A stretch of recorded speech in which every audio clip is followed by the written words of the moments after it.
Let's fight, folks. Let's fight. Happy Monday.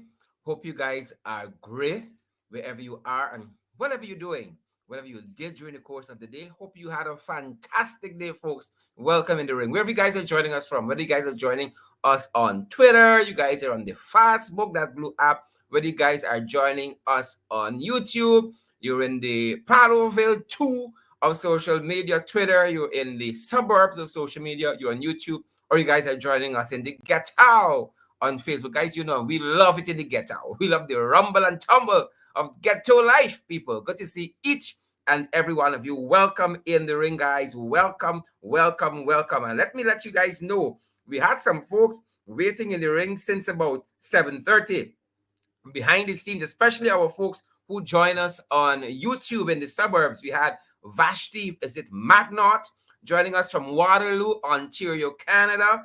A very good evening, Vashti Magnot. Great to have you in the ring as per normal. We had Naomi Morris joining us there on YouTube as well. And we had Damian James. Those guys were just waiting and standing by in the suburbs there, watching us and waiting for us to go live. Guys, welcome in the ring. Welcome to each and every one of you. Let's fight. It's Pashway Monday, guys, and we gotta fight. We gotta fight. We gotta fight. We gotta fight. So much to discuss with you guys this evening. So much information. Y'all gotta record this program, come back and watch it later on. You gotta take some notes. You gotta head. I hope y'all come to class. Head up. You understand? To keep score, to keep tab on what's happening this evening, guys. It's a big evening here in the ring. Lots of information to get through. We want you guys to be appraised of what happened over the weekend, what happened during the course of the day, to bring you up to speed to where we are this evening, guys. Again, thanks to each and every one of you for joining us in the ring. Whether you're at home here in Guyana, you're in the diaspora, you further field, you're in Asia, Africa, Europe, Australia, North America, South America, Antarctica, wherever you guys are joining us from. Welcome in the ring to all those folks joining us from New York, Brooklyn, the Bronx. Those of you guys who are joining us from Queens, fantastic evening to all of you. Canada, Ontario, Ottawa, a very good evening to all of you guys. Barbados, Suriname, Trinidad, Jamaica. Good night to all of you. St. Lucia, St. Kitts and Nevis, all you folks in the Caribbean. Welcome in the ring this evening. Great to see each and every one of you. So good that you all can be here, guys. We are fired up and we are ready to go. Welcome, welcome, welcome. Alexis Arthur is here all the way from Leguan. Is it Leguan? Am I calling it right? Or is Wickenham? I think it's Wickenham. Somewhere between Leguan and Wickenham. Apologies, Alexis. She's from Wickenham. Wickenham. I remember now. Pinky Young, good to see you there on YouTube. We're going to fight, Pinky. Pinky, we're going to fight. Let's fight, folks. We got to fight. We got to contend. We got to move forward, folks. We got to move forward together. Folks, we always say in the ring is the place for ideas to contend, for personalities to meet and to debate ideas and issues and policies for us to, and for the best of those ideas, policies, and what's not, to rise to the fore and we move our country forward. Good to see each and every one of you. Pinky, Pinky, Pinky. Good to see you as well. We got to fight, Pinky. Good to see you guys. Sharon Costello Edwards and Donna Liverpool, Alana George, Welton Blue, Marlon Cameron, Marla Alicock, Rita Savory, Seeley, Marsha Glasgow, Joy King, Andrew Cuthbert, Jermaine Osborne, Denise London Welchman, Delon Scott, Orendon Cook, Lily McGarrell, all of you fantastic folks like Bettino Netchman and Denise Samuel, Denise Samuel, Cecile, is it Cecile? The name has gone by so fast. Cheryl, good to see you there. Kim Walker, Orendon Cook, Prince Williams, Laverne, Don Raymond, Chanika Samuels, LaRose, all of you fantastic people. Welcome in the ring. So nice to see you guys. I got to play that bell one more time. Call to attention. Welcome in the ring, guys. Trust you guys have had a fantastic weekend. Yvette Wolford and all you other folks. Delise Gulliver, you had a great weekend.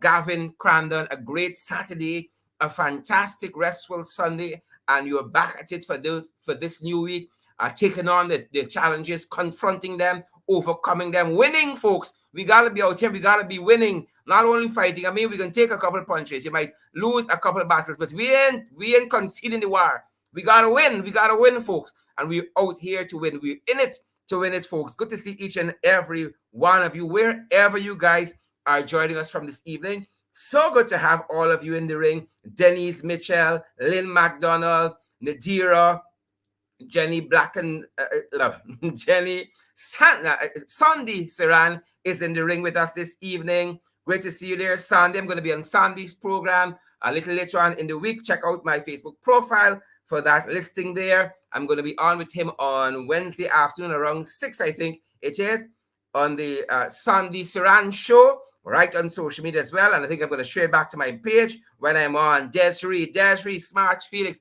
Good to see you, Desiree or Desiree. Charlotte Cicheran, good to see you there as well. Carlton Lacey and Yana Chester Best. All of you fantastic folks. You know, as we come in the live stream, guys, we got to share. I don't know about you, but I am fired up. I have the hot topics ready to go, ready for you guys. I came prepared, guys. I came to work. I've showed up to come to work for you guys. Let's get going. I'm ready to go, guys. I am ready to go. I hope that you guys got lots of rest. You guys are ready for a good 12-round battle tonight. I don't know about you guys, but I am so ready to go. Bigly, in a big way.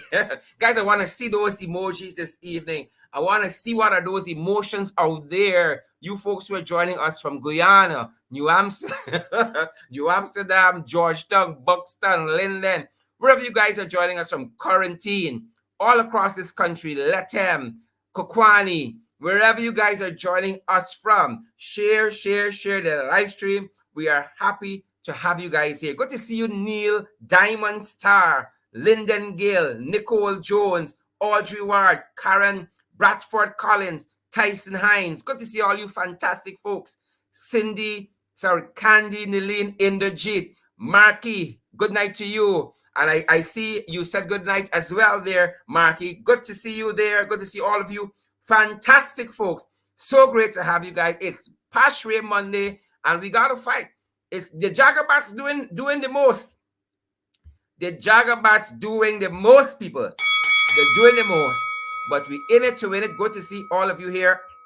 Good to see all of you here, folks. Excuse me for a bit. Good to see all of you here. Excuse me. Good to see all of you in the ring this evening, guys. We are fired up and we are ready to go. Fired up, ready to go, guys. Ready to go, ready to go. Are you guys ready? Are you guys ready? I don't know about you, but I'm ready. There's an old song that says, no, we ain't going home. We ain't leaving. No. Oh, Father, that's how somebody always be at the end of the show. No, we ain't going home. Folks, I'm so happy to have each and every one of you here. So privileged to have each and every one of you here with us.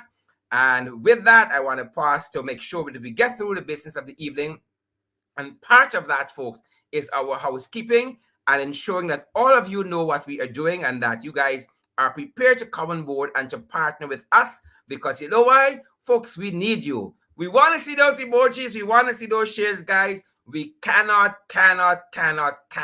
do it without you guys. You guys make it possible, and this show is powered by you. By now, some of you know this by rote. You know it by heart. You know it by routine. Folks, we need you guys to come on board and partner with us. We've made several platforms available for you to come and partner with us in a tangible way. For $5 a month, 10, 15, $20 a month, you can help us to expand our program, to move it forward, to build it out bigly in a big way, folks. We want to do so much more for you guys. At the Cash App platform, it's $$ in the ring 592. Again, at Cash App, it's $$ in the ring 592. $5 US per month, 10, 15, $20 US per month. Partner with us. If you want to do more, you can do more, folks. At PayPal, it's in the ring 592. In the ring 592 at gmail.com. At PayPal again, it's in the ring 592 at gmail.com. And when you get into PayPal, whatever says personal, click on that. Go through personal.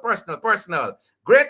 And our own Guyanese cash app is the MMG. GTT, we got to look at renaming this thing, something a little hip. But the MMG, our number there is 627-6963. 627-6963. You have any queries, concerns, you need a little guidance on how to move forward, how to contact us, and so forth. You can WhatsApp us at that number as well, 627-6963, and that's our MMG number. We're available also on the platforms, the Western Union platform, and also the MoneyGram platform as well. And we'd love for GT&T and, for instance, Western Union and MoneyGram to come on board and even partner with us. We call your name so often. Help us. Do something with us.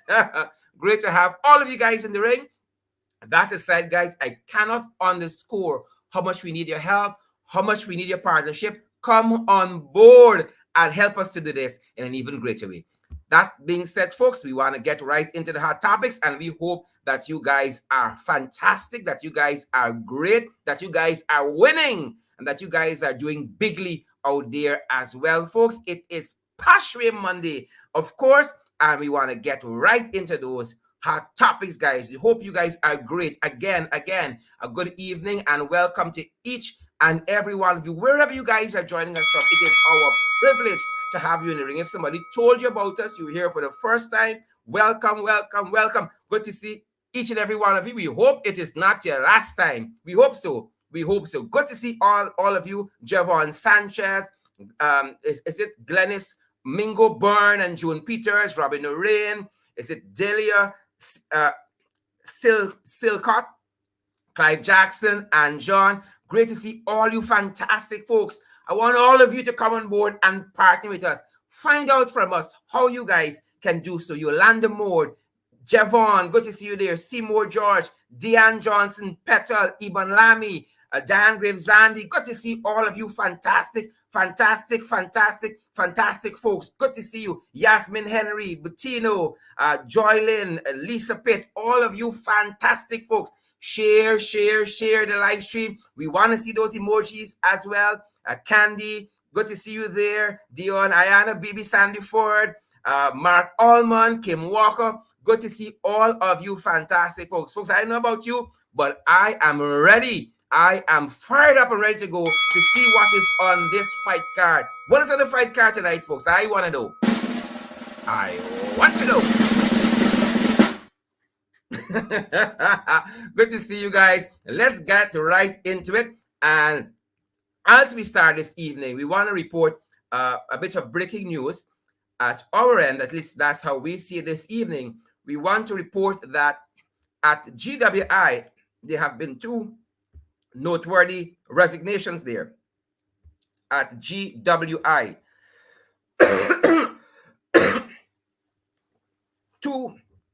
two noteworthy resignations, and we can report this evening based on information that we have received. We can qualify it now that the two directors from the board at GWI have resigned. And ladies and gentlemen, they are Frank Sanichara and Rhonda Lamb. And we can report this evening that they have resigned from the board.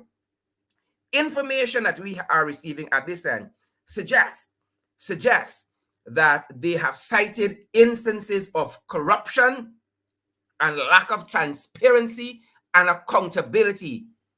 That's information we have at this evening. We're seeing several other persons confirming this information that indeed both Frank Sanichara and Rhonda Lamb have resigned from the Guyana Water Incorporated board there. Again, some reasons are linked to the CEO, Sheikh Bash. You know that old cross, Sheikh Bash, who should not even be in government. Should be at the Palms or somewhere enjoying his old age, but still in the system fighting up. And we are receiving, we have some more information we are going to share with you a little later on as concerns some other issues, but not other issues, allied issues operating there at GWI and may have been part and parcel of what led both Rhonda Lamb and, Miss Lamb was or Mrs. Lamb rather, was the presidential candidate for the Citizenship Initiative that party that was birthed about a year or two ago and contested the last election. Islam was the presidential candidate for that for that party, and we understand that Mr. Frank Sanchara is son-in-law to the publisher of Kaito News, Mr. Glenn Lal, and again, they seem to have been citing issues of corruption, transparency issues there, accountability issues there that are operating under the GWI entity there. And it would not be the only organization where we're seeing instances of corruption, ladies and gentlemen. We're going to be sharing some more with you on corruption under the PPP as we get into our program this evening. Again, welcome to all of you. Share the live stream. We want to see those emojis. And with that, again, we can report that Frank Sanchara and Mrs. Rondalim, both have resigned from the GWI board there. That being said, folks, signs of the times. Signs of the times. Y'all think this country easy? This country not easy, folks. I tell y'all, I told y'all, since this administration, since this new installed regime has touched down, it's purgatory, it's confusion powder. Confusion powder. How else can you put it? Look what happened a couple days ago. Now, this, ladies and gentlemen, was in the Vigilance Police Station. The Vigilance Police Station. An arson attack in a police station. Now, if your house and property, your car, not safe, being erected in a police compound, where else in this country, under the PPP, could it be safe? Where else in this country, under the PPP, can it be safe? That is the question I have for the authorities. You have never seen anything like this in all of your life, that in a police compound, a house can be destroyed and 2 vehicles, according to the report that we have, owing to arson. And I haven't seen anybody apprehended. One report reads, the Guyana Fire Service has concluded that the blaze which destroyed a house and 2 vehicles in the Vigilance Police Station compound, East Coast, Demerara, last Tuesday was the work of arson. Fire Chief Calamidine Edo told Starbuck News last evening that their investigation pointed to arson. He said that about 2:24 a.m. last Tuesday, a call was made to the Guyana Fire Service reporting a fire. The fire, he said, took approximately 4 hours to extinguish. Witnesses, Edo said, reported that the fire was first seen under the 2 vehicles which were parked under a house that was gutted. The Guyana Fire Service pleads with citizens to call the toll-free number of 912 as soon as they detect fire in a police station compound. According to the reports we have, nobody has been apprehended. No one has been apprehended. 2 cars and a house can burn down in a police compound. This is PPP Guyana. Folks, PPP. Come back. Imagine if your car is stolen, God forbid, or is set ablaze. How they can find the perpetrator? In a police compound. 2 cars can burn and a house, and police can catch nobody. If that is not a mystery, Kim Walker, Maxine O'Donnell, Shanna Young Wait, Yolanda Moore, if that is not the greatest mystery of our time, I don't know what is. We do not know what is. And so we are following that. And with that, folks, moving on the fight card. Protest continues at the Guyana-Brazil border this evening. Protest, ladies and gentlemen. A curious protest, because in this photograph here, it is the Minister of Finance vehicle is being blocked here. And another minister, I can't remember, I don't have the information for the second person, being blocked. No tear gas was fired. Nobody was shot. Nobody was being detained. 2 ministers in a vehicle, and the vehicle was being blocked. But we're being made to understand that even though the government was very adamant to begin with that the border there, the Ghana-Suriname border, would not be open, we are seeing indications based on a letter from the regional chairman, the regional executive officer, Carl Singh, and also the regional chairman there, Region 9, Mr. Brian Alicock, told the Prime Minister that there will be a phased reopening of the Ghana-Brazil border from as soon as Thursday coming. Based on information that we have, ladies and gentlemen. But that being said, we are being made to understand that things are very tight right now in Latam. And that is part of the reason why they have to hurry and open back this border.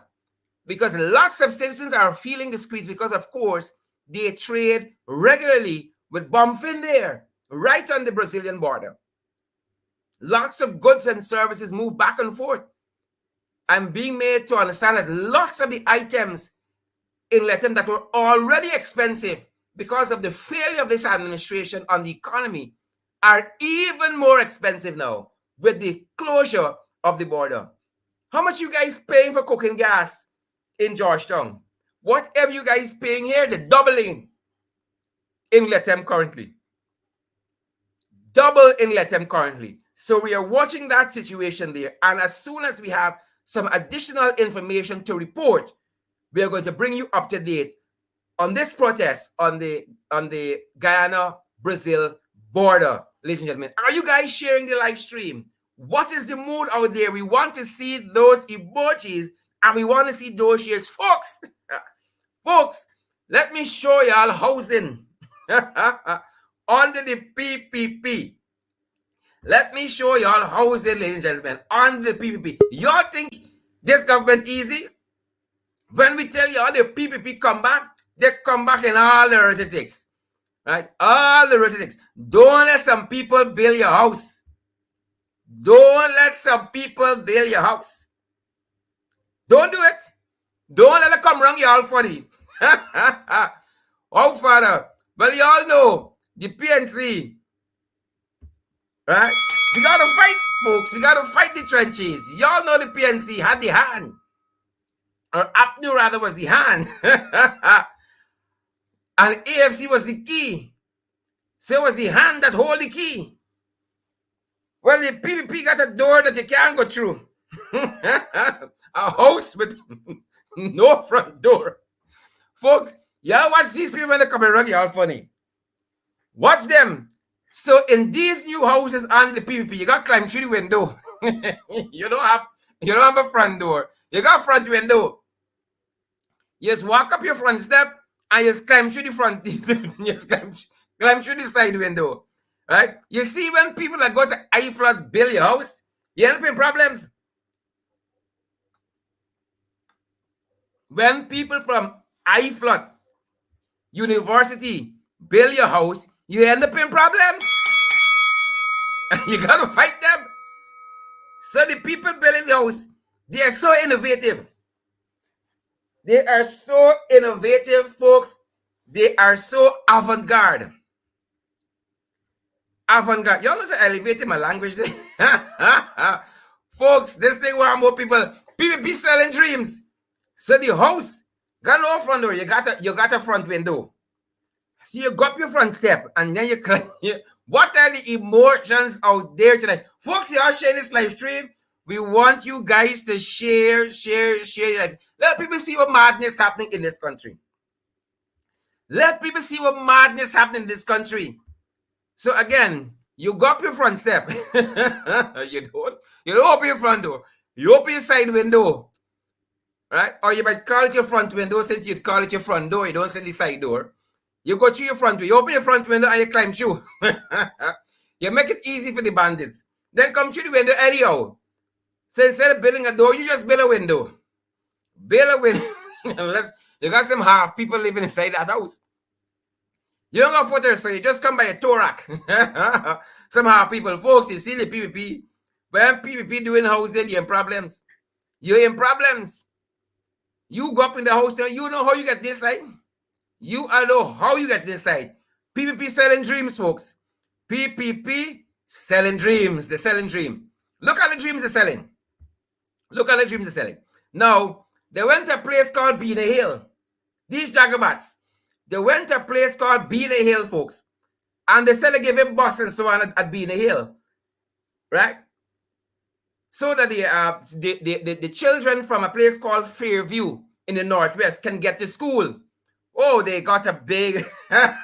These folks, and for really though, they got a big... You know, they have got to cut a ribbon for everything. They can't go quietly. They got to cut a ribbon. You got to put on your garland on Sukai and so forth. They're given a bus because the children need a bus to get to school. That sounds nice. Folks, that sounds nice. Nothing wrong with that. Good intentions. Good intentions. Tamsin, McFarlane, good intentions. Patricia Sano, good intentions. Right? The people who build the window for the door had good intentions too. Winston Yasser then selling dreams. They're selling nightmares. Folks, you're all sharing this live stream. Let people see the madness happening in this country on the PPP. So they're giving this bus to Fairview so the children can get to Beena Hill School and they're not late because they say the parents are crying out for passage. Passage. What the fraudulent PPP did not tell you, did not tell the citizens when they published this in the state newspapers, is that this was already covered. When they came in, they retired all of those new David G buses. They retired all of them. And we want the public to know, in that area, there was one that was commissioned since 2017. There was one that was commissioned since 2017.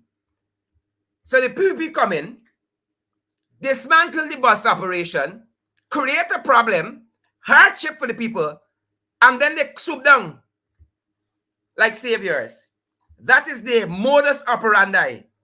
They swoop down now like saviors. These are the people we're dealing with. These are the crosses. These are the Jagabats. So they're following Granger's lead. They're now getting a 5B initiative of their own. Well, Granger went up till about 8B. He was an 8 Dan black belt. So they're trying to follow Granger's lead now. So they're giving bus. After they dismantled the bus system in Beena Hill, Fairview area, now they're giving bus there. They're Jagabats, folks.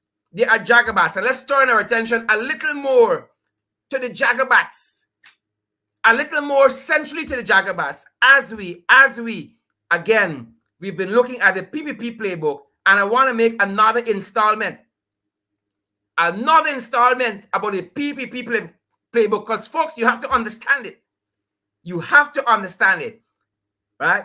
You have to understand the PPP playbook, and I want to alert you that very shortly, coming up, folks, not coming soon, coming up, helping us to understand this, we'll have Dr. Vincent Adams. He was the CEO of the Environmental Protection Agency, and he's going to be guiding us through some of these very issues. So coming up, folks, Dr. Vincent Adams. But again, we turn our attention very quickly to the PPP playbook. Because once you understand the playbook, they can't surprise you. Right? And they won't surprise the people at Beena Hill and Fairview. So let's look and see the PPP playbook. Gaisuko and bitter cane, bitter sugar. Gaisuko and bitter sugar. Folks, you might need to make some notes. So we saw quite recently, the Skeldon sugar workers are protesting. The Skeldon sugar workers, ladies and gentlemen, are protesting. And some of what they said here is quite striking. The Skeldon sugar workers are protesting.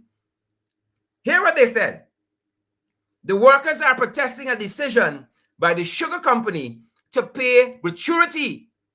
They're protesting a decision by the sugar company to pay gratuity to the employees at the managerial, supervisory, and clerical levels, while denying similar payments to workers employed in the field, factory, and allied areas. The workers are also at a loss as to the corporation's decision for their exclusion. They charge that they, like others, benefiting from this payout, right, were on fixed term contracts and therefore see no reason why they should not benefit from the payments awarded to other workers. They went on that no reason or explanation was given by the corporation for its decision. The workers, having learned of the corporation's adamancy on the matter, became deeply upset and felt cheated. They indicated to GAWU, their union, they indicated to GAWU that they felt lesser. They felt lesser than their colleagues at other levels of the estate. Folks, you better share this live stream. And they go on to state, or rather the report says, Gaisuko to soberly review its position, right? They asked Gaisuko to soberly review its position and to treat all workers fairly. So last week, it was Albion workers striking because, why? Because they said that their wages were cut because of COVID-19 and what happened with the flood and the sugar canes being harvested, less being harvested and so on. They received a pay cut. But they said a pay cut couldn't suffice at this time because they had families to feed and so forth. And because of COVID, they couldn't take a pay cut. And the government has met with them and come to an arrangement. Teachers ain't get nothing yet. Public servants ain't get nothing yet. Now Albion, folks, y'all share this live stream. The Albion folks, right, saw what happened there, and they have been sweetened. And we've been talking to you about bitter sugar. And look some of what happened recently.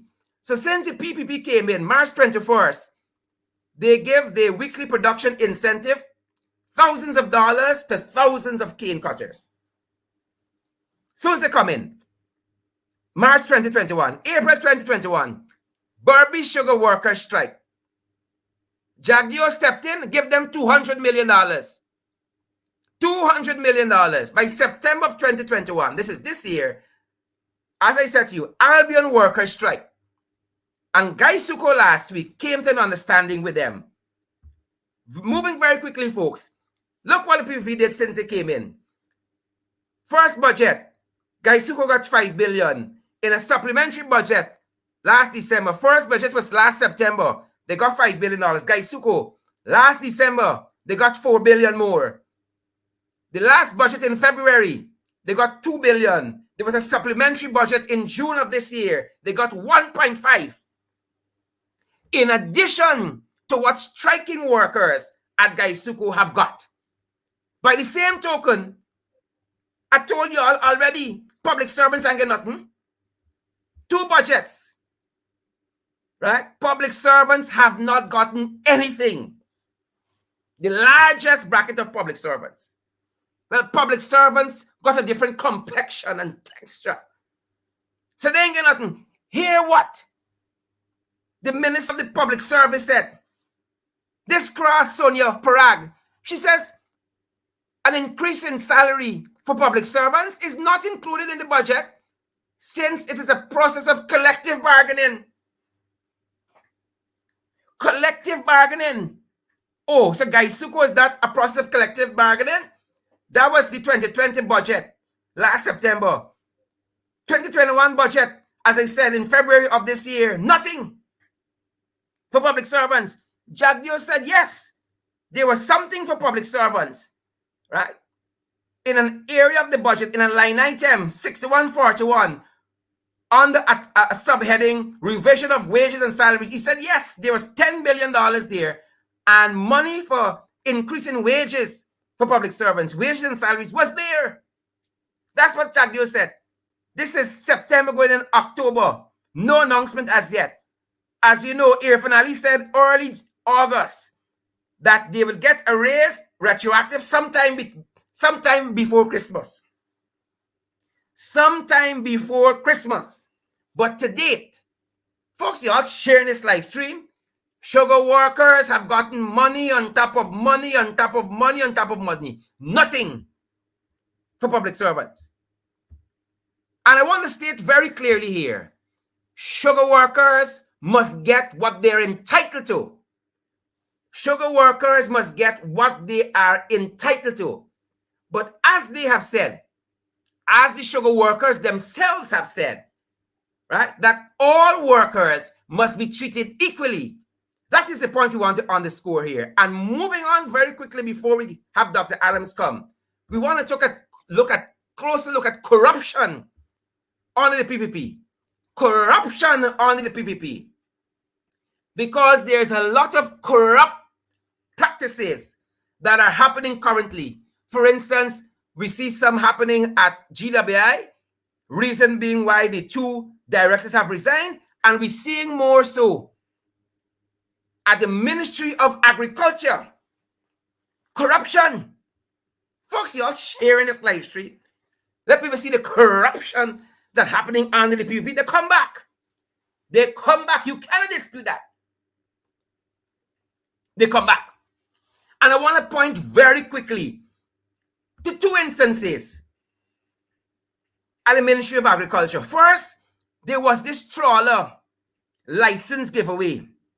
The trawler license giveaway, in which trawler licenses were just given to what one newspaper called a straw man, in breach of the Guyana Association of Trawler Operators and Seafood Processors Association, in a breach of the agreement between them and the government.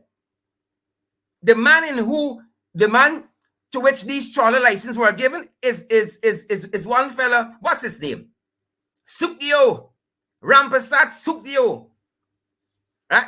It is also stated that the giving away of these trawlers in these willy-nilly fashion jeopardizes international certification, Guyana's international certification on sustainable fishing. And again, nobody in the local fishing industry, upon investigation, or even in Trinidad, seem to know who the hell is Rampasad Sukdio. I don't even think a photograph was ever published. And then we're seeing of late this steel sheet, steel framing, retendering by the ministry. Initially, the ministry said it's not them send back this thing for tendering. It is the National Procurement and Tender Administration Board. But that board has since said, not we. That board has recently said, not we. The board said it is the authorizing agency, which is the National Drainage and Irrigation Authority, the NDIA, which retenders. And then when investigations were done, the NDIA said, it's not we. It's not we. We are being made to understand, folks, that this steel sheet issue, this steel frame issue is being retendered because the Ministry of Agriculture wants a particular contractor, and we can name them shortly, wants a particular contractor to get the work. Wants a particular contractor to get the work. This is what one editorial said over the weekend about this issue. The editorial says it's the shadow of corruption. They were being mild with them. It's corruption. And I always try to use an independent newspaper, folks. We always try to use an independent newspaper because we don't want the charge of bias. They can't see Sherry Duncan as nothing but bias because, after all, I support APNU FC, so they're always the charge of bias. Y'all better share this live stream. So look what government-leaning Starbuck News said of them, ladies and gentlemen, very quickly before we have our guests. It says, just over a year into the PPPC administration, there are already troubling signs which President Ali must look at carefully or face the risk that corruption and its scepter could easily undermine the credibility and effectiveness of his administration. The Ministry of Agriculture is now the locus of two inexplicable deeds where even after its usual bluster and fulminations, it has convinced no one of the propriety of its actions. Indeed, independent investigations should be launched to both. That editorial went on, the shadow of corruption is corruption. They got no shadow here. The editorial says it remains the case that the licenses were illegally issued and possibly to a straw player for use by some other person. The Ministry of Agriculture has to be held fully accountable for this.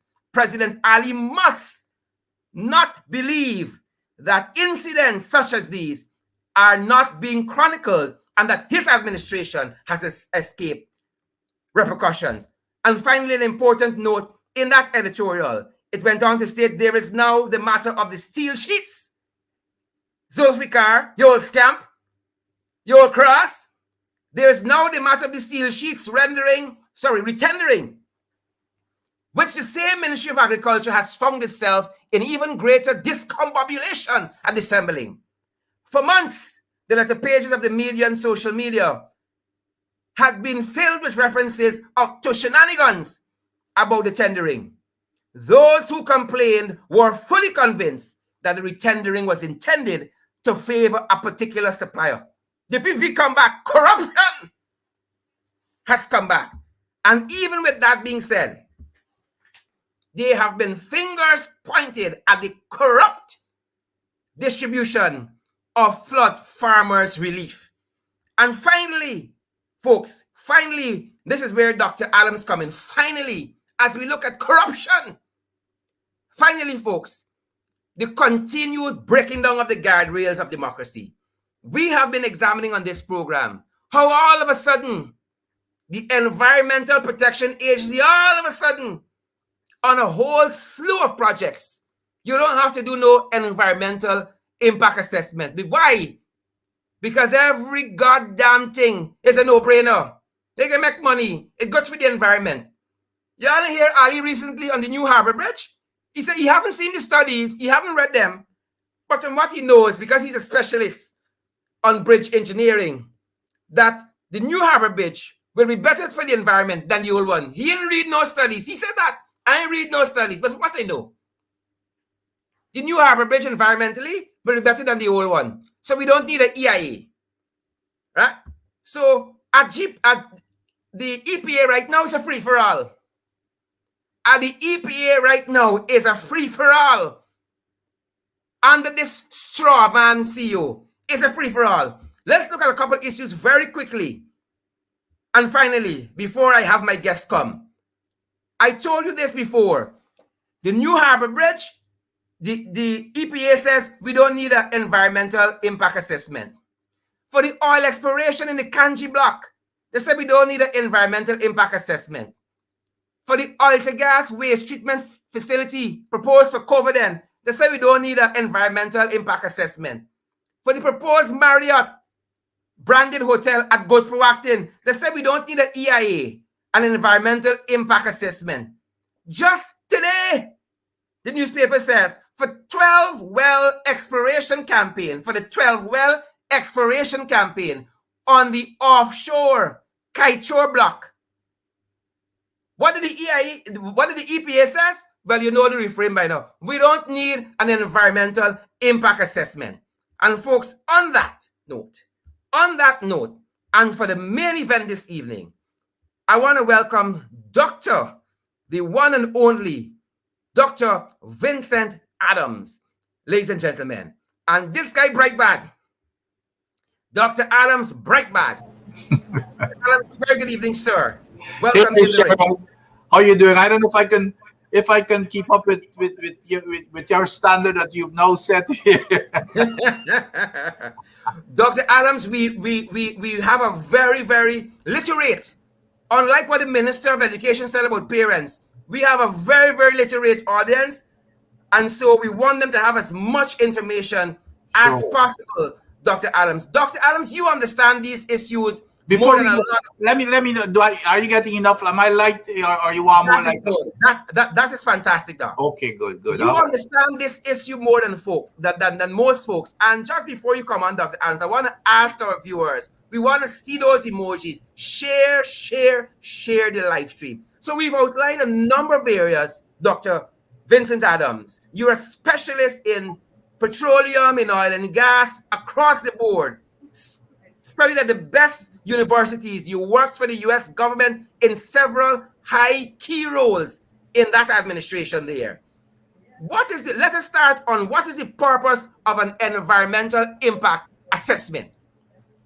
Thanks, Sharon. No, an environmental impact assessment is the most important document in any major project.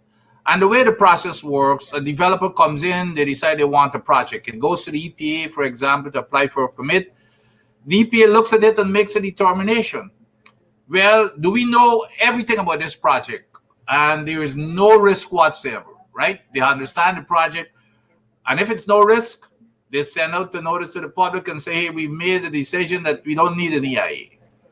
But you can come back and tell us if you feel otherwise. I think you got 30 days to come back and tell us. Then we're going to relook at it.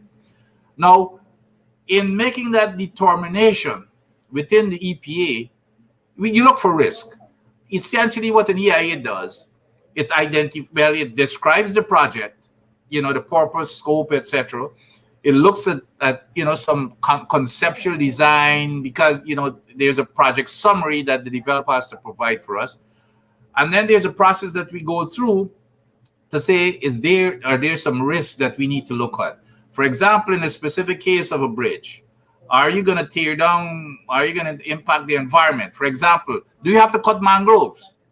Well, as soon as you mention if you got to cut mangroves, immediately when I was there, it's a very sensitive part of the environment. We would almost always defer to an EIA. So that's the first red flag.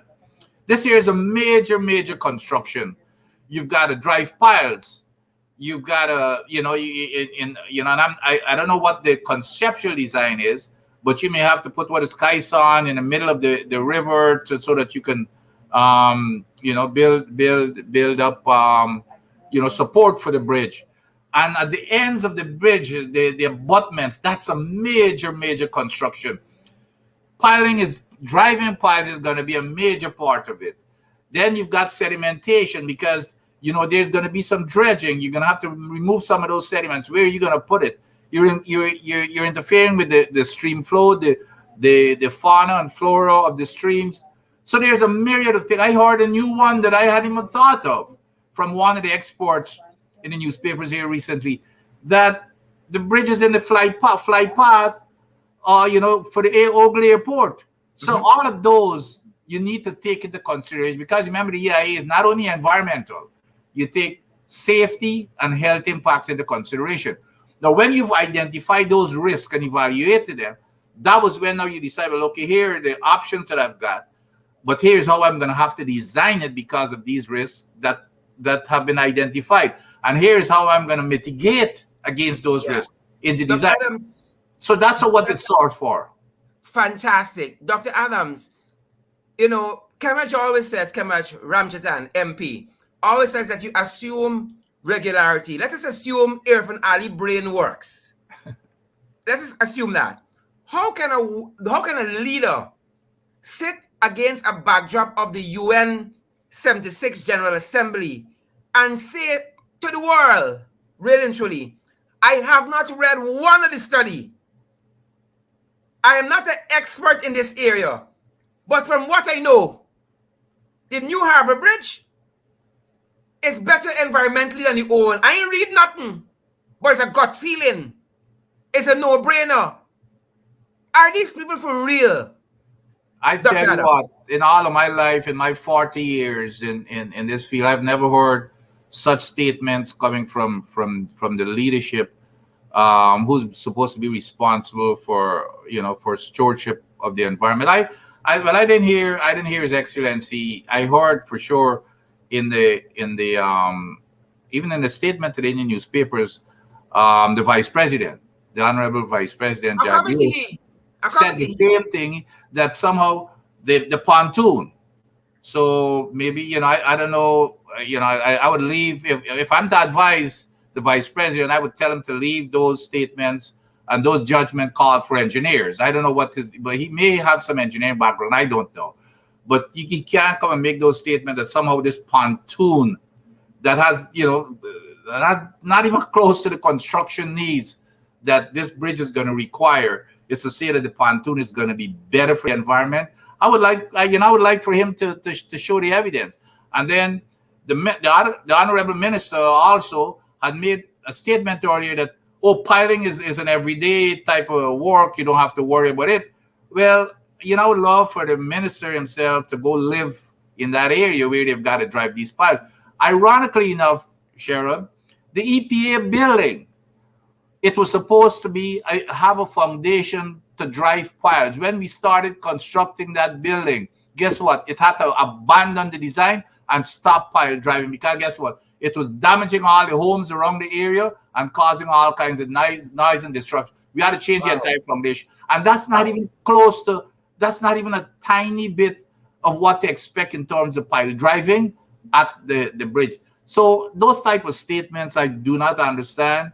I would advise that the minister and honorary vice president and the rest of the folks who are making these statements, I would advise that they get advice from their technical folks, or let their technical folks come out and tell the public that.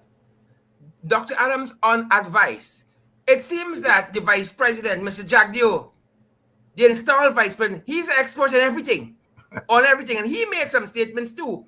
Now, he is trying to walk a fine line. He's champion of the dirt rather. And he's an environmental champion. That's what he built himself on. And then we discover oil. He wants to champion oil production, pump everything. That's what he's interested in, pump everything, pump it out, right? And now Exxon has been flaring. You would know what are the normal levels of flaring that is allowed. But I'm advised they have gone way beyond that. And basically the administration's take is, as long as you're paying, you could flare how much you want. You could flare up how much ever you want. Once you pump in, right? Doc, explain this thing to ordinary guys. Okay, well, first of all, let me say this, that I probably in agreement with the vice president, say let's pump as much as possible. You can do both, but you cannot say, well, okay, I'm going to pump but care less about the environment. You can do both. You can engineer anything. Coming from an engineer, you can engineer anything. It comes with a cost, etc. So let me break this whole, because flaring has been the sore point, and there's been lots of misinformation. A lot of times when I hear certain statements coming out from the government, I don't know whether to cry, whether to laugh, whether to have empathy, or get angry, or because I'm not sure if it's just being ill-advised or just deliberate misinformation. So here are a few things on the flaring itself, and here's what at least I the politicization of these statements is, like, for example, you would always hear the statement coming from the vice president, just up to last week, well, not last week, a couple of days in New York, that their new environmental, with the PIARA, by the way, the PIARA permit has improved significantly what the LISA 1 and LISA 2 permit says. That's absolutely false. Okay? Tell us more, Doc. I'm not coming from this as for any political motives. It's straight from a science and an engineer that has the country at heart, and I'm doing that, to make sure that everybody understand that it is wrong, and maybe the vice president is just getting wrong information. So let's start with it. It says, statement again from the vice president, there were no flaring policy. No, that is absolute not true. There's flaring policy all the time. And then on top of that, if you say there's not a no flaring, they say there's a no flaring policy, means that there is zero flaring. It's just like if that's new in the PIARA. In the LISA 1 and LISA permit says zero flaring unless under three conditions: maintenance, emergency, and startup. When LISA 1 started operating, when I was there, We shut, as a matter of fact, I was there, we shut them down. I never had any interference from the government. So let me make that clear. I was making my decision. Nobody called in and interfered with me.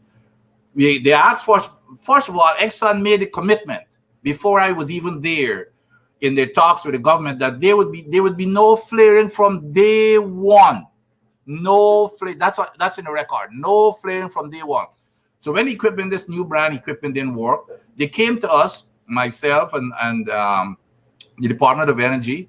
They begged us for 30 days. 30 days came and went. They begged for 60 days. 60 came and went. 90 days. And I said, no, time out. So I cut them back to minimum production because production didn't matter to us. We were not looking for money to come into the cut them back and let them operate under the safe conditions of operating. So you can't say that we did. Now, when the new administration came and said, here's what was changed, everything that was changed, Sherrod, made it much worse. So for the Payaro, and especially when you're talking about the Payaro, because that was my first full project where we had to plan, design. We had a team of the EPA, GGMC, the Department of Energy, and the same Canadian, I can't remember the lady's name, with the exports that came in from. We had a group that came up with a decision, and we all unanimously, without exception, said that for the Payaro, there shall be no flaring. As a matter of fact, what I proposed, which is what they all agreed with, we were going to follow the United States standards to say you can only flare for 2 days during startup. That was our agreement. We met with Exxon and tell them that's the case. Do you know what happened? What went into that permit? 60 days. We give them the new administration. So when you say, how could you say you're improving and you give them 60 days? 60 days. Doc, that being said, you spoke there about when they started flaring initially, about a cutback. Is there a trade-off between the production and the amount of flaring that can be done? Because I think you expounded something. You're already becoming an engineer. Maybe this engineering thing is too easy. You're too kind of. So here is the story. So if you and your audience hadn't been listening, pay attention now. Because one of the biggest lines that is coming out of the administration, you see the headline every day, that the past administration never charged $45 per ton of carbon dioxide equivalent. So here's what this 45 days is. Now, here's something that you learn in your first day of class as a petroleum engineer, Sharon. There's something called a gas to oil ratio. Okay? In this, and every reservoir has its own characteristic. In this particular reservoir that is being produced right now, every barrel of oil that is produced comes up with it 1,000 standard cubic feet of gas. Keep that number in mind. Every barrel of oil that comes up, there's 1,000 cubic feet of gas. What is being said here right now is that their excess flaring right now is 6 million cubic feet. Where it's arithmetic here now. All you got to do, divide 6 million by, guess what, 1,000 to see how many barrels you need to cut back to get rid of this 6 million cubic feet. Guess how much that turns out to be? 6,000 barrels. So all of this hoopla, all you need to do is cut back your production by 6,000 barrels. You're going to get to your number where you're not going to have any flaring. Now, here is the reason. So we make a whole bunch of noise and hype about the $45 per ton of CO2. I made some rough calculations. I didn't have the details of the gas to calculate exactly what it is. I made some rough calculations. The flaring that they're going to be paying for, which is just 6 billion cubic feet per day, it's going to cost Exxon $20,000 per day. Okay? Guess what? Cutting back 6,000 barrels per day is going to cost them at today's price almost $500 million. Wow. So they're paying $20,000 to make, guess what, $500 million. Chicken feed. It's a small price of doing business. Who wouldn't want to do that? So there's no incentive whatsoever, Sharon. And we were alone. But in the meantime, now we're running headlines that Or we making a whole bunch of money. As a matter of fact, we raised the fee. We were bragging that we raised the fee from 30 to 45, and it's embarrassing Yeah. that Exxon is probably just laughing at us. Yeah. Exxon say here, but here's the dangerous part though. It's not only about the money. We getting 12, 20,000, they're getting half a billion. It's the cost of Yeah. people's health, safety, and the environment. Correct. When Correct. that gas goes up there, Sherrod, it forms acid rain. It does all kinds of stuff. People who are asthmatic, it goes up there. Acid rain comes down. It messes up all the agriculture. It goes into the ocean, and it damages our fishery. Who knows Yeah. what's going to Predatory. happen? So those are the kinds of things that this whole thing about flaring, it doesn't make any sense. And I want, Sherrod, here's the other thing that I want to, when I brought this whole thing up with this agreement, that the team, the whole government team, including the Canadian plus the trade agency with the exports and myself, we were adamant. We met with Exxon and say, something, you will not flare, nor will you dump any water in the Yeah. ocean that comes up there. Yeah. We had it, it's documented. We met Doc- with Exxon and said this. Do you know what happened after I left, Sherrod? The next thing I knew, they threw all of that out to the window. But- And so all of this now, how could you say that you've improved when you went against your own technical team? And Sherrod, they're saying that they're not aware of that agreement. Yeah. We need to challenge them to say, show us those documents. Doc, it brings me to my other question. Yeah. You were very proactive in this work that you did for the government. You were very knowledgeable, you were very competent, and you were loved. You were moving the EPA forward. Yes. We know, Jack, you like pump. We know the policy is flare and pump, how much ever you want. Money gonna solve everything. This new EPA director, CEO, whatever he is, seems to have a tendency, like Khaled Singh, the missing in action. Now, this is not a little pian area of our economy. This is the central area. This is what gives us 26% growth and all of that per year, ahead of every country in the Caribbean and all of that. I mean, it's down from 86 from 2 years ago, whatever. It's still surpassing whatever growth rate the region is going to make. This is a major driver in our economy. And this guy seems to be missing in action. Doc, make sense of this for us. You talked about you being independent. You were never, you never had any strings to be pulled in the first place. Is this guy's strings being pulled? And by who?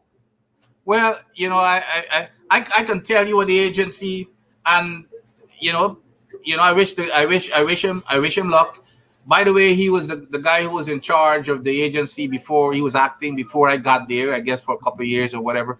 But when I arrived there, you had a lot of cleaning up to do. But when I arrived there, Sherrod, so the first question I asked the staff, what are some of the issues? They said, we've got an aid. We just come into work for the sake of it. People never used to come to work on time. They said we're toothless tiger, we're dysfunctional, so no work was we had 1.5 vehicles, Sherrod, to run the whole country. We had, when I checked, we had no document control center, a registry. We didn't know how much permit we had, where the permits were, couldn't find anything. Confusion powder. Clean everything up. As a matter of fact, what we found, when I asked how many permits we have out there, everybody guessing. When we actually cleaned up everything, we had over 2,000 permits. We didn't even know. We went out there. It so happened that we had over 600 developers, operators, who were operating without permits. Their permit had expired, some for 15 years. Wow. So we went out there and I decided, I started threatening people to shut down. We collected in just that 1 year about $150 million. We took that money, we bought 8 new brand vehicles that the workers can go there. We hired, like 20 new high-powered engineers. We didn't have a single engineer. We hired scientists, etc. Yeah. And so sent people on training. We built a training program. But guess what I'm hearing now? I'm hearing all of that now is on the back burner. The people, the staff, these are the people and the key people, the technical people who did all this work. They're now leaving. Yeah. Those who were not forced to leave, their contracts are being negated. They're forced to leave. They're being demoted. So everybody now were finding a way. When the morale had gotten so high that when I'm leaving at 7 and 8 o'clock at night, it wasn't me alone. People used to be walking there. You know what they tell me now? They said, "Doc, all we doing right now, when it's 4 o'clock, everybody's mad. It's just like a Yeah. madhouse to get out to the gate." Yeah. So, and their decisions are being overturned. They don't know who's overturned. For example, this EIA for the bridge. The Yeah. EPA had made the decision and it was overturned. That was one of the issues we had before I arrived, where they were Yeah. totally despondent because they said that we'll make a decision. Next thing you know, a politician called. And so they said it's useless. We can't exercise our technical judgment. So people just used to come in until they find it. So that's what, Yeah. look, an attorney, Well, I think they're going back there. one of the brightest attorneys that I've known. I had a bunch of attorneys who worked for me here, even in the United States. And this kid was one of the brightest. He was the guy who was prosecuting Exxon for not paying their fine. And I decided we're going to take you to court. Yeah. You know what? The guy is gone. The guy is gone. They showed him the door. He is gone. And of course, the case that we had against Exxon has, from what I heard, it's been dropped. So that's what's going on. Nonsense for very long. So Doc, that's what's going on. Doc, my final question to you. Now, Exxon pumping, Jagdio pumping, Ali pumping. Why the economy not feeling it? Things tight in this country, Doc. Oh, I know. Seeing the way. I know I've got a lot for 2+ years. I know I've got a lot of relatives and friends. Well, it takes, I don't know if the money has been freed up, so, but it takes a lot of planning ahead of time. You've got to have a strategic plan. You know what? It's not just getting the money. Where is your plan for this money? I've always said, even though I'm an oil man and an environmental man, I've always said the future of Guyana is in agriculture. Where is that investment in agriculture and education, by the way? Mm-hmm. Education is the number one thing that attract, businesses and investments to your country. Remember now, Exxon and these folks are only going to be in Guyana for 25 to 30 years, the most. What are we going to leave Guyana with? We need to invest in the youths. Half of our population, is 25 years or younger. We need to invest in the youth. Education, free education from kindergarten right through university. Agriculture, infrastructure, national security, so that we can invite in, we can have investors to come in. But we need to lay that foundation right now. And that's the problem. I'm not, maybe you have, but I have not seen a plan. So it's not just getting money. Because what normally happens. A lot of people, you get your money and you go spend it. You don't even know where you spend. As soon as it comes in, it goes. You have to have a plan. And unless we put that plan together, you're not going to start seeing the money, Are we going to give everybody $5,000? Are we going to spend it on education, give everybody free education? Yeah. Invest, that's the kind of thing that we need to have a strategic plan. I used to do that all the time here where I work in U.S. government. Every year we had to put a plan together for that year's budget. But it has to have tied into a 3-year strategic plan or 5 years and our 20-year strategic plan. So at least you've got a plan. So when we go into the White House and Congress, you've got to show how does this fit in. Yeah. It's not just saying I want this amount of money and I want that amount. By the way, that's what I had for the EPA. The EPA has to have its own lab. It has to have its own equipment. Here's one thing. The other thing that I'm bothered about is transparency. When I was there, I said, here, we're going to be open with the public. We're going to tell them the truth. If we don't have equipment. But that's what I say, but this new guy is missing in action. Do you know what the staff is being told now? That's craziness to be telling people that we don't have equipment. Well, here's turn the wild west. The things that is bothering me. Doc, here has become the wild west, and I'm certain that the folks miss you. Very certain. Dr. Adams, I want to thank you for spending this time with us. We're just a little past program time. All right. The depth and breadth of your knowledge is just amazing, and we need some more of your time on this program in the near future. Sir. Anytime you're ready, Sharon. Dr. Vincent Adams, thank you for being in the ring this evening. Thanks, Sharon. Fantastic. All Folks, that's our program this evening. That's Dr. Vincent Adams. He's a petroleum specialist. He's an oil and gas specialist. He's a man, bright man, and he's worked in some high positions in the U.S. government. And I really want to thank Doc for joining us this evening. Thanks, Doc. Great to see you guys. Guys, that's our program for this evening. Take care, That's our Sharon. program. Nice chatting. Fantastic, Doc. Thank you. And we know that this is not an area that we often venture into. Beverly Moore King and Onika Sharp is not an area, but guys, you need to be brought up to date ever so often because this is where the money is. And we got to fight the Jagabats in this area. We got to know what's happening because while we're distracted on some small issues, Exxon Mobil and these other guys fetching away billions of dollars. Billions of dollars. That's your churn money, your grandchurn money, your great grandchurn money. Them and Jagdio them. Jagdio Ali, them other Jagabats, them other crosses, fetching it away. Hey, share it quickly. Share it quickly for now that you raise up something. Just renegotiations. It's that which is frustrating. It's written into the contract itself, the agreement. So don't let anybody fool you. It says that it's a renegotiation clause that says you can renegotiate as long as both parties agree. The problem is the government has never asked Exxon to renegotiate. And they came in like some bad chance. We're going to renegotiate it. Exactly. New AFC did a bad deal. We can do a better deal like Trump. I'm the deal maker. 1 year later. That's right. And the thing is, and I know that Minister Patterson had said on behalf of the opposition that the opposition is willing to go with them and support them in any renegotiation. So all this excuse, well, we got to be, the contract is sacred. It's not true. It's in the it make provision in the contract for renegotiation. But you got to approach the other party first. I don't know why we're scared to approach the other party. Nothing irregular, that. Thank you. Nothing irregular. Thank you so much. Nothing irregular. It's corruption. I want to call it as it is, folks. It's corruption. It is corruption. And I want to thank all of you for joining us this evening. I see Adam Passad is with us and David Wood, all you fantastic folks. Thank you for joining us in the ring. As I said, folks, that's our program for this evening. As you know, I'm going to stay a little while and say goodnight to some folks, big up some folks, shout out some folks, punk some folks. For the rest of you guys might be going on to some other place, some other program, some other show. Thank you for joining us in the ring, whether you're joining us at home here in Guyana or around the world. Folks, thank you for joining us in the ring. Continue to social distance, guys. You got to fight COVID. Wear your mask. Sanitize.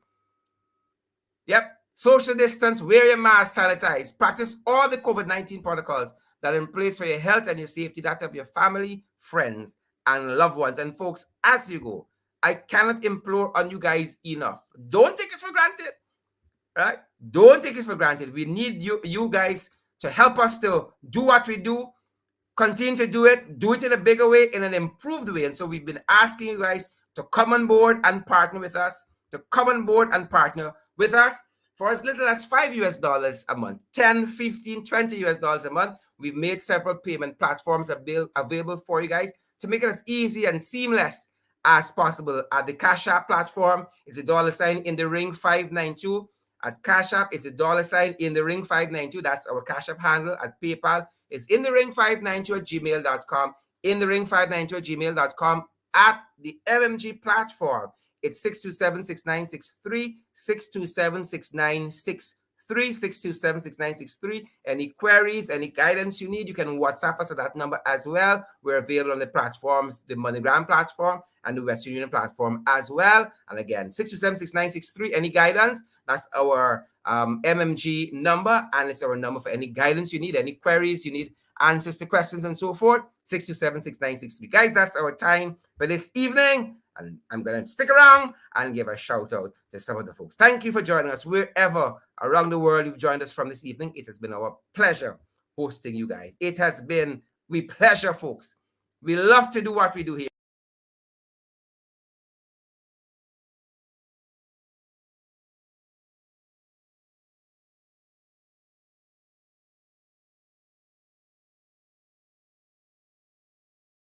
Apologies there. We're getting besides ourselves. Apologies there, guys. My apologies. We do the whole thing at the back here. We got to fight. We got to fight them, guys. Good to see Amanda Daniels is still with us, and Leanne Roberts, and Rayon Nurse, Eartha, and all you other fantastic folks. Thanks Thanks so much for joining us. Thank you so much for joining us, David Wood and Laverne Harricharan, Tara Poole and Carmen Bailey, Loretta Roberts, and Jenny's London Welshman, one of our favorites. I see Nang, is it Iandra Tun? Nang Iandra Tun. I see Candy still with us. Candy Nilin Inderjeet is still with us this evening. I see Tasha Silet. Good to see you. Tasha. Edwin Warren is with us. Good to see you there, Edwin. And I see Father Mike. Father Mike is here. Kim Walker, Angela McDonald. Angela, how you doing? Good to see you out there, Angela. Good to see you, Kelman Passad. Come on down, Kelman. And Paulette Devonish. Good to see you, Paulette. All you other fantastic folks like Loretta McDonald. Good to see you. Sorry, Loretta Roberts. Good to see all of you folks.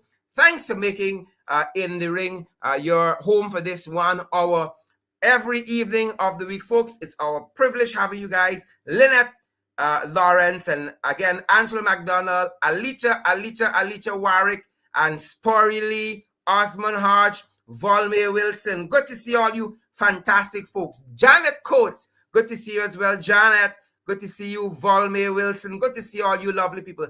Jenny, Samuel, and Brent Mentor. Good to see you, Brent. Good to see all you fantastic folks. Folks, have a fantastic rest of the evening. And stay safe, guys. Stay safe.